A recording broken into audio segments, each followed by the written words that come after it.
ጤና ይስጥልኝ። ይህ ባና ሚዲያ ነው። ከባና ሚዲያ ለዛሬ ያዝናቸው ዘገባዎች አሁን ማስደመጥ ጀመርን። አበይት ነጥቦችን በቅድሚያ እንደ ህዝብ ላለመጥፋት ሲባል ጥምረት ፈጥረናል ካላቸው አካላት ጋር በመሆን የብልጽግናን ስርዓትን ማጥፋት እንደሚሰሩ ገለጹ።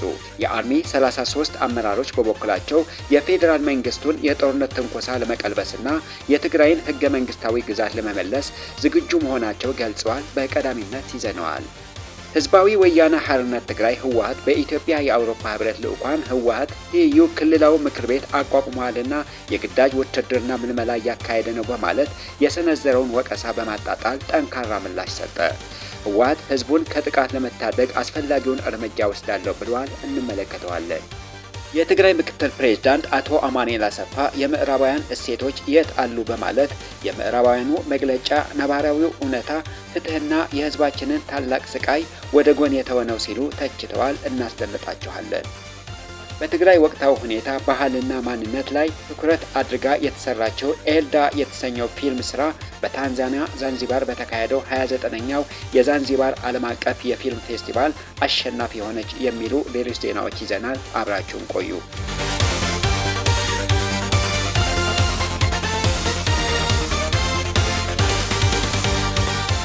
እንደ ህዝብ ላለመጥፋት ሲባል ጥምረት ፈጥረናል ካላቸው አካላት ጋር በመሆን የብልጽግናን ስርዓትን ማጥፋት እንደሚሰሩ ገለጹ። የአርሚ 33 አመራሮች በበኩላቸው የፌዴራል መንግስቱ የጦርነት ትንኮሳ ለመቀልበስና የትግራይን ህገ መንግስታዊ ግዛት ለመመለስ ዝግጁ መሆናቸው ገልጸዋል። በትግራይ ሰራዊት ስር የሚገኘው የአርሚ 33 የሁለተኛ ዙር ከፍተኛ መካከለኛ አመራሮች ለ3 ሳምንታት ሲከታተሉት የነበረውን ወታደራዊ ሳይንስ፣ የጦር ጥበብና ፖለቲካዊ ስልጣን ማጠናቀቃቸው ተከትሎ ዝርዝር መግለጫ ሰጥተዋል። አመራሮቹ ባወጡት በዚህ መግለጫ የፌዴራል መንግስቱ የፕሪቶሪያውን የሰላም ስምምነት በግልጽ በመጣስ በትግራይ ላይ አዲስ የዘር ማጥፋት ወረራ ለመክፈት እየተዘጋጀ መሆኑንና በቅርቡ በሰራዊቱ ላይ ተደጋጋሚ የድሮን ጥቃቶችን መፈጸሙን አውግዘዋል። ይህንን የጦርነት አዋጅና ትንኮሳ ሙሉ በሙሉ ለመቀልበስ የሚያስችል ወታደራዊ ብቃትና ዝግጁነት ላይ እንደሚገኙ አረጋግጠዋል። ከተላለፉት ዋና ዋና ውሳኔዎች መካከል የፌዴራል መንግስቱ በትግራይ ላይ የጫነውን ህገወጥ ጊዜያዊ አስተዳደር በጽኑ በመቃወም አንዱ ሲሆን የትግራይ ህዝብ የራሱን እድል በራሱ እንዲወስን የሚያስችለውን ህገ መንግስታዊ መብቱ የሆነውን የትግራይ ምክር ቤት ወደ ነበረበት እንዲመለስ የተላለፈውን ውሳኔ ሙሉ በሙሉ እንደሚደግፉ አስታውቀዋል። ይህ ውሳኔ የህዝቡንና የመንግስቱን የትግል አቅጣጫ የሚያሳይ በመሆኑ ግቡን እስኪመታ ድረስ ከህዝቡና ከሌሎች አጋሮች ጋር በመሰለፍ ግዴታቸውን ለመወጣት ቃል ገብተዋል። ከዚሁ ጋር ተያይዞ ላለፉት 6 ዓመታት ከቀያቸው ተፈናቅለው በጠላት እጅ መከራቸውን እያዩ ያሉ ወገኖች በዘላቂነት ለመመለስና በትግራይ ታሪካዊ ወሰን መሰረት የክልሉን የግዛት አንድነትና ሉዓላዊነት ለማስከበር ማንኛውም አይነት መስዋዕትነት ለመክፈል ዝግጁ መሆናቸው በቁርጠኝነት ገልጸዋል። በሌላ በኩል የትግራይ ሰራዊት በግለሰቦች የሚዘዋወርና የተበታተነ ኃይል አስመስሎ ለማቅረብና በትግራይ ህዝብ መካከል በየአካባቢው ስም ክፍፍል ለመፍጠር በየሚዲያውና በየወልቀሰቦቹ የሚሰነዝረውን የተደራጀ የፕሮፓጋንዳ ሴራ አጥብቀው ተቃውመዋል። ሰራዊቱ አሁንም በዓላማውና በመስመሩ ላይ ጸንቶ የሚገኝ ብቸኛው የህዝብ ህልውና ዋስትና መሆኑን የገለጹት አመራሮቹ ይህንን የስም ማጥፋት ዘመቻ የሚያካሂዱት አካላት በሀገር ላይ ብሔራዊ አደጋ እየደቀኑ በመሆኑ ተጠያቂነታቸው እንዲረጋገጥ በትኩረት እንደሚሰሩ አስታውቋል። አመራሮቹ የግልና የማህበራዊ ችግሮቻቸውን ወደ ጎን በመተው ለህዝቡና ለሀገር ቅድሚያ እንደሚሰጡ በመግለጽ መላው የትግራይ ህዝብ በአንድነት በአገሩ ላይ እንዲታገል ጥሪ አቅርበዋል። በተለይም ደግሞ በግል ቂምና ስልጣን ፍለጋ ወደ ብልጽግና ጎራ በመኮብለል የከዳተኞችን መጠቀሚያ የሆኑና እንዲሁም ተደናግረው የጠላት እራት ለመሆን የሚሮጡ ታጣቂዎች በአስቸኳይ ወደ ቀያቸውና ወደ ህዝባቸው እንዲመለሱ አሳስበዋል። በአርሚ 33 የአመራሮች ስልጠናና ማጠቃለያ ላይ የተገኙ ታጋይ ጀነራል ኃይለ ሥላሴ ግርማይ ወድንበይተይ በትግራይ በኩል በዲፕሎማሲው መስክ የሰላም ፈላጊነትና የተበዳይነት አቋም ሲገልጽ ቢቆይም ዓለም አቀፉ ማህበረሰብ ግን ሆን ብሎ ጆሮ ዳባ ልበስ ማለቱን ገልጸዋል። የመሬታችን መመለስና የህዝባችን ስቃይ ይብቃ በማለታችን ብቻ እንደ ጦርነት ፈላጊ እየተቆጠር ነው ያሉት ጀነራሉ ፍትሐዊ ትግላችን በድል እስኪጠናቀቅ ድረስ እንደሚታገሉ አስታውቀዋል። ጠላቶቻችን ያላቸው አካላት እኛን ሳያጠፉ ስልጣናቸው የማይጸና መሆኑን የተናገሩት ወድንበይተይ እንደ ህዝብ ላለመጥፋት ሲባል ከባልደረቦቻቸው ጋር በመሆን የብልጽግናን ስርዓትን ማጥፋት እንዳለባቸውና ያለበለዚያ ሉዓላዊነት አስከብሮ መኖር እንደማይቻል ገልጸዋል። በተከተሉት ስትራቴጂያዊ አካሄድ ምክንያትም የቀድሞ ጠላቶቻቸው ወዳጅና ረዳት እንዲሆኑ ማድረግ መቻሉን አብራርተዋል። ህዝቡን ክደው ወደ ብልጽግናና አፋር ስለሄዱ አካላት ማብራሪያ የሰጡት ጄኔራሉ ወደ ቦታቸው እንዲመለሱ ጥረት መደረግ እንዳለበት አሳስበው በየሚዲያው የሚናገሩት ለሆዳቸው ያደሩ አፋቸው ለፒፒ ያከራዩ ነጋዴዎች ናቸው ሲሉም ጠርቷቸዋል። ጠላቶች የሰላምን በር ዘግተው ጦርነት የሚመርጡልን ከሆነ ዛሬ እንደ ትናንቱ ለብቻችን እንዳልሆን ዝግጁነታችን በአስተማማኝ ደረጃ ላይ እንደሚገኝ ያረጋገጡት ጄኔራሉ ወድም በይተይ የአርሚ 33 አመራሮችም የተሰጣቸው ተልዕኮ በብቃት እንዲወጡ አደራ ብለዋል።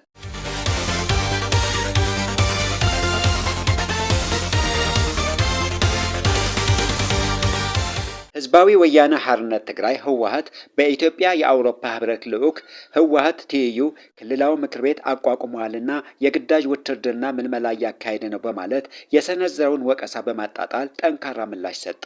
ይህ የህወሓት ጠንከር ያለ ምላሽ የተሰጠው በኢትዮጵያ የአውሮፓ ህብረት ልዑክ በትግራይ ስላለው ወቅታዊ ውጥረት ባወጣው ይፋዊ መግለጫ ላይ ነው። ህብረቱ በመግለጫው በትግራይ ያለውን ውጥረት እጅግ እንዳሳሰበው ገልጾ ህወሓት የፕሪቶሪያውን ስምምነት በሚጥስ መልኩ በትግራይ ውስጥ ትይዩ ክልላዊ ምክር ቤት ማቋቋሙንና በተናጠል አስገዳጅ የውትድርና ምልመላ እያካሄደ መሆኑን ጠቅሶ ነበር።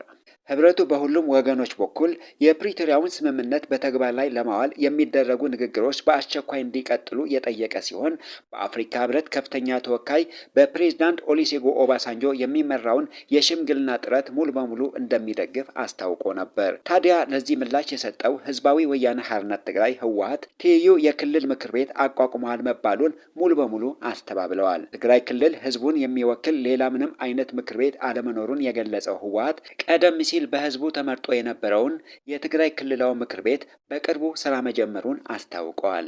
ይህ ምክር ቤት በድጋሚ ስራ ከመጀመሩ በፊት በትግራይ በሚገኙ ከተሞችና ገጠር ቀበሌዎች ሰፊ ምክክር መደረጉንና የአብዛኛው ተሳታፊ ድጋፍ ማግኘቱን የገለጸው ድርጅቱ ውሳኔው በከተማ በወረዳና በጣቢያ ምክር ቤቶች ጭምር የጸደቀ በመሆኑ የቀረበው ክስ ከእውነት የራቀና የተሳሳተ መረጃ ላይ የተመሰረተ ነው ብለዋል። ድርጅቱ በክልሉ ጊዜያዊ አስተዳደር ላይ ጠንካራ ትችቶች የሰነዘረ ሲሆን አስተዳደሩ የትግራይን ህዝብ መሰረታዊ ጥቅሞች ማስጠበቅ እንዳልቻለና የፌዴራል መንግስት አስፈጻሚ አካል መስሎ እየሰራ ነው ሲሉም ከሰዋል። በተጨማሪም የፌዴራል መንግስቱ የፕሪቶሪያውን የሰላም ስምምነት በተከታታይ እየጣሰ መሆኑንና ጠቅላይ ሚኒስትሩን ጨምሮ ከፍተኛ የመንግስት ባለስልጣናት የስምምነቱን መሰረት እየካዱ አንዱን ፈራሚ አካል ማለትም ህወሓትን በህግ ለማገድ እየተንቀሳቀሱ መሆኑን ድርጅቱ ገልጸዋል። በዚህም ምክንያት በትግራይ ህዝብ ላይ ከፍተኛ ችግር እየደረሰ መሆኑን የጠቀሰው መግለጫው በተለይ በነዳጅና በንግድ ዕቃዎች ላይ የተጣለው ገደብ ከባድ የኢኮኖሚ መዛባትና የዋጋ ንረት ማስከተሉን እንዲሁም ተፈናቃዮች ያለበቂ ድጋፍ በከባድ ሁኔታ ላይ መገኘታቸው አብራርተዋል። ከዚህም በላይ በክልሉ ዙሪያ የሚስተዋሉ ከፍተኛ የወታደራዊ ኃይል ክምችቶች፣ የሰው አልባ አውሮፕላን ድሮን ጥቃቶችና የአየር ላይ ክትትሎች የጦርነት ስጋትን በከፍተኛ ሁኔታ ማጋጠማቸው ድርጅቱ ገልጸዋል። በሌላ በኩል ህወሓት የግዳጅ ውትድርና እያካሄደ ነው በሚል የቀረበበትን ክስ ግልጽ ያልሆነና በማስረጃ ያልተደገፈ ነው ሲል ውድቅ አድርጎታል። ይሁን እንጂ በክልሉ ዙሪያ ካለው የጦርነት ስጋትና የኃይል ክምችት አንጻር የትግራይ ባለስልጣናት ህዝቡን ከጥቃት የመጠበቅና ራሱን የመከላከል መሰረታዊ መብትና ህጋዊ ኃላፊነት እንዳላቸው አጽንኦት ሰጥተዋል። ድርጅቱ የአውሮፓ ህብረት ልዑካን ቡድኑ የፌዴራል መንግስቱ የሰላም ስምምነቱን እንዲያከብር ግፊት ከማድረግ መቆጠብን በመንቀፍ ዓለም አቀፍ አጋሮችና የህብረት ልዑካን የፌዴራል መንግስቱ ወደ እውነተኛ ትርጉም ያለው ውይይት እንዲመጣ ተጽዕኖ እንዲያሳድሩ ጥሪ አቅርበዋል። ህወሓት አሁንም ቢሆን ለሰላማዊ አማራጭና ለፖለቲካዊ ውይይት ቁርጠኛ መሆኑንና አዲስ ግጭትን ማስቀረት እንደሚቻል ያለውን ጽኑ እምነት ገልጸዋል።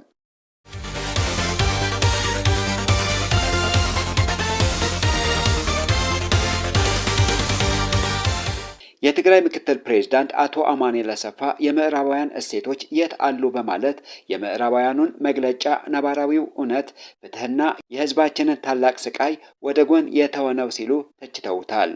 የትግራይ ምክትል ፕሬዝዳንት አቶ አማኑኤል አሰፋ የአሜሪካ መንግስትና የአውሮፓ ህብረትን ጨምሮ የምዕራባውያን ዲፕሎማቶች ከቅርብ ጊዜ ወዲህ ትግራይን በተመለከተ የያዙት አቋም ለኢትዮጵያ መንግስት የወገነና ከባድ አደጋ ያለው ነው ሲሉ አስጠንቅቀዋል። አመራሩ በማህበራዊ ገጻቸው ባስተላለፉት መልእክት ለረጅም ጊዜ ስንማራቸው የነበሩትን የምዕራባውያን እሴቶች የሚባሉ ሰብአዊ መብቶች፣ ሰብአዊነት፣ የህግ የበላይነትና ዲሞክራሲ ባደላ አቋም ምክንያት ሲንሸራፈፉ ማየት የሚያስጨንቅ ጉዳይ መሆኑን ገልጸዋል። አንዳንድ ዲፕሎማቶች የዘር ማጥፋትና ሌሎች ዓለም አቀፍ ወንጀሎችን ፈጽሟል ተብሎ የሚከሰሰውን ስርዓት ተጠያቂ እንዲሆን ከማድረግ ይልቅ ተጨማሪ ጥቃቶችን እንዲበረታቱ የማድረግ ከፍተኛ አደጋ እንዳለው አክለዋል። አቶ ማንኤል አሰፋ አዲስ አበባ ለሚገኘው የምዕራባውያን ዲፕሎማቶች 4 ወሳኝ ጥያቄዎችን የሰነዘሩ ሲሆን በትግራይ ያለው ሁኔታ በእርግጥ ችላ ሊባል የሚችል ነው ወይ እና እንዲህ አይነቱ አድላዊ አያያዝ በቀጠናው ዘላቂ ሰላምና ደህንነት ያሰፍናል ብላችሁ በእውነት ታምናላችሁ ሲሉ ጠይቀዋል። የምዕራባውያንን ብሔራዊ ጥቅምን የማስከበር ፍላጎት ራሱ በይፋ የያዛቸውን መርሆች በሚጎዳ መልኩ የተተገበረው እንዴት እንደሆነና የምዕራባውያን እሴቶች ጉዳይ ምን ደረጃ ላይ እንደደረሰ በመጠየቅ በጽኑ ተችተዋል። ብዙውን ጊዜ በዲፕሎማሲው ዓለም ውስጥ ምዕራባውያን ሀገራት ሰብአዊ መብትና ዲሞክራሲ የሚሉትን እሴቶች ቢያራምዱም በተግባር ግን ከራሳቸው ጂኦፖለቲካዊና ብሔራዊ ጥቅም ጋር ሲጋጭ ቅድሚያ ለጥቅማቸው ሲሉ መርሆቻቸው ያረክሳሉ በማለት ተችተዋል።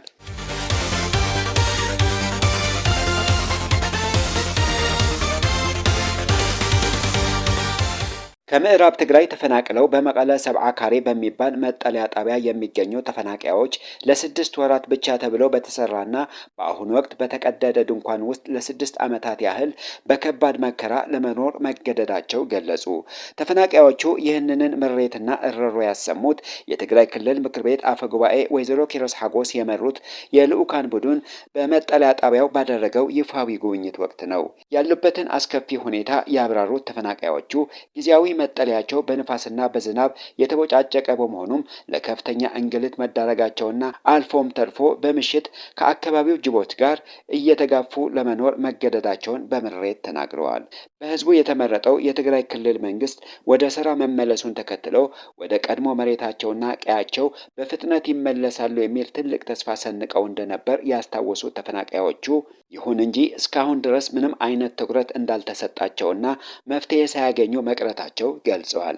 ከዚህም በላይ እየለመኑ በመጠለያ ውስጥ መቆየት እንደማይፈልጉና መንግስት ወደ ቀያቸው መልሶ በላባቸው ሰርተው ራሳቸው እንዲችሉ አጥብቀው ጠይቀዋል። ሰኔ በመጣ ቁጥር ትመለሳላችሁ የሚለውን መፈክር እስካሁን ያመጣው አንዳች መፍትሄ የለም ያሉት ወገኖቹ ቤተሰቦቻቸው በሱዳንና በተለያዩ የትግራይ አካባቢዎች ተበታትነው ሳይገናኙ ሳይተያዩ በሰው ሀገር እየሞቱ መሆናቸው በመግለጽ ብቸኛው ዘላቂ መፍትሄ ወደ ቀያቸው መመለስ ብቻ እንደሆነ በአጽንኦት አስገንዝበዋል። የምክር ቤቱ አፈ ጉባኤ ወይዘሮ ኪሮስ ሐጎስ በበኩላቸው የዚህ ጉብኝት ዋነኛ ዓላማ ተፈናቃዮቹ በዘላቂነት እስኪመለሱ ድረስ ያለባቸውን ማህበራዊ ችግሮች በቅርበት ለመፍታት የዕለት ደራሽ እርዳታ የሚያገኙበትን መንገድ ለመፈለግ መሆኑን ገልጸዋል። አፈ ጉባኤውም አክለው የትግራይ ክልል መንግስት ተፈናቃዮቹ በሰላማዊ መንገድ ወደ ቀያቸው ለመመለስ ከፍተኛ ጥረት እያደረገ እንደሚገኝ የገለጹት ወይዘሮ ኪሮስ ሆኖም ግን ከራሷ ከትግራይ ማህፀን የወጡ አካላት ሂደቱን እያደናቀፉት መሆናቸውን በይፋ ተናግረዋል። ተፈናቃዮቹ በትክክል የሚመለሱበትን ቁርጥ ያለ ቀን ወይም ወር በአሁኑ ወቅት ለመወሰን አስቸጋሪ መሆኑን የገለጹት አፈጉባኤዋ የክልሉ መንግስት ግን ጉዳዩን እንደ ዋናና ቀዳሚ ተግባሩ አድርጎ ሌት ተቀን እየሰራበት እንደሚገኝ አስረድተዋል።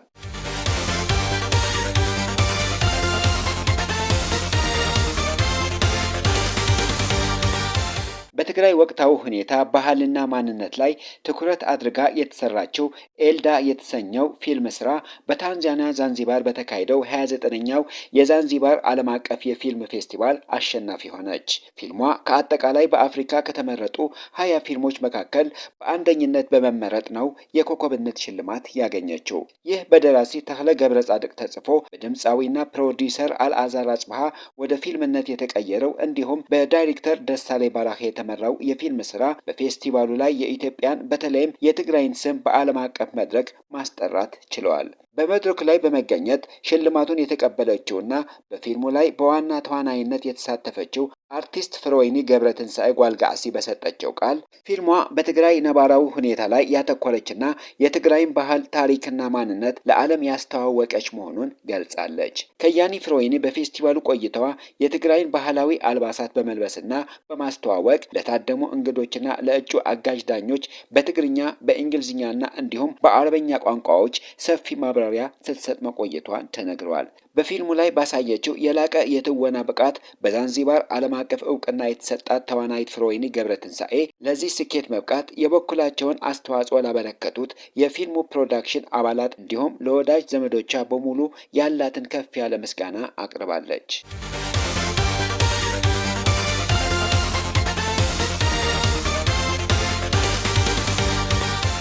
የአሜሪካና የኢራን ከፍተኛ ባለስልጣናት ማክሰኞ በኳታር ዋና ከተማ ዶሃ ለድርድር እንደሚገኙ የአሜሪካው ፕሬዝዳንት ዶናልድ ትራምፕ አስታወቁ። ትራምፕ በትሩዝ ሶሻል ማህበራዊ ገጻቸው ባሰፈሩት ጽሑፍ ኢራን ስብሰባ እንዲደረግ ጠይቃለች፣ ማክሰኞ ዶሃ ውስጥ ይካሄዳል ሲሉ የገለጹ ቢሆንም ስለ ስብሰባው ዝርዝር ማብራሪያ አልሰጡም። የዋይት ሀውስ ቃል አቀባይ ካሮላይን ሌቪት በበኩላቸው ዋናዎቹ የአሜሪካ ተደራዳሪዎች ጃሬድ ኩሸር እና ስቲቭ ዊትኮፍ በዚህ የከፍተኛ ባለስልጣናት ስብሰባ ላይ ለመሳተፍ ወደ ዶሃ እንደሚበሩ ለፎክስ ኒውስ አረጋግጠዋል። ከዚህ ስብሰባ ጎን ለጎን የቴክኒክ ንግግር እንደሚካሄድም ቃል አቀባይዋ አክለዋል። ሲኤንኤን እና አክሲዮስ የተባሉ የዜና ምንጮች የቴክኒካዊ ድርድር ቀጣይ ክፍል ማክሰኞ ኳታር ውስጥ እንደሚካሄድ አሳስበዋል። ይሁን እንጂ የኢራን ምክትል የውጭ ጉዳይ ሚኒስትርና የቴክኒካዊ ድርድር ቡድን ኃላፊ ካዜም ጋሪባባዲ ሁለቱ ሀገራት በዚህ ሳምንት ቴክኒካዊ ንግግር ለማድረግ እቅድ ይዘዋል መባሉን አስተባብለዋል። ጋሪባባዲ ከኳታር ጋር የሚደረጉት ምክክሮች ቢቀጥሉም የስራ ቡድኖች ቴክኒካዊ ንግግር ዶሃ ውስጥ ይካሄዳል በሚል በአንዳንድ መገናኛ ብዙሃን የተሰራጨው ዘገባ የተረጋገጠ አይደለም ብለዋል። ይህ የድርድር ዜና የተሰማው ሁለቱ ሀገራት አንዳቸው ሌላቸው የተኩስ አቁም ስምምነቱን በመጣስ ከከሰሱ በኋላ በሆርሙዝ ወሽመጥና በዙሪያው ከፍተኛ ወታደራዊ ውጥረት በነገሰበት ወቅት ነው። ባለፉት ወቅት በሆርሙዝ ወሽመጥ በኩል እያለፈ የነበረ በፓናማ የተመዘገበ መርከብ ጥቃት ከደረሰበት በኋላ አሜሪካ በኢራን ላይ ጥቃቱን የፈጸመች ሲሆን የኢራን እስላማዊ አብዮታዊ ዘብ ደግሞ በአጸፋ ምላሽ በኩዌትና ባህሬን በሚገኙ የአሜሪካ መሰረተ ልማቶች ላይ የድሮንና ሚሳኤል ጥቃቶች ማድረሱን ገልጸዋል። ድርጊቱን ኩዌትና ባህሬን አውግዘዋል። የኢራን የውጭ ጉዳይ ሚኒስተር አባስ አራግቺ ከኢራቅ ፕሬዝዳንት ናዚር አምዲ ጋር ከተወያዩ በኋላ በሰጡት መግለጫ በአሜሪካና በጽዮናዊ አስተዳደር አንዳንድ መግባቢያዎች መጣሳቸው ሰላምና መረጋጋት በቀጠናው እንዳይሰፍን ከፍተኛ መሰናክል ይሆናሉ ብለዋል። በተለይም የስምምነቱ የመጀመሪያ አንቀጽ መጣስ ቀጠናውን እንደሚያውከው የገለጹት ሚኒስተሩ ኢራን መግባቢያ ሰነዱን በጥሩ መንፈስ መተግበር የምትፈልግ ቢሆንም ስምምነቱ በዛኛው ወገን ከተጣሰ ግን ከፍተኛ እርምጃ እንወስዳለን ሲሉ አስጠንቅቀዋል። በተያያዘም በሆርሙዝ ወሽመጥ አስተዳደር ውስጥ የሚደረግ ማንኛውም ጣልቃ ገብነት ውጥረቱን ይበልጥ እንደሚያወሳስበው ሚኒስተሩ አሳስበዋል።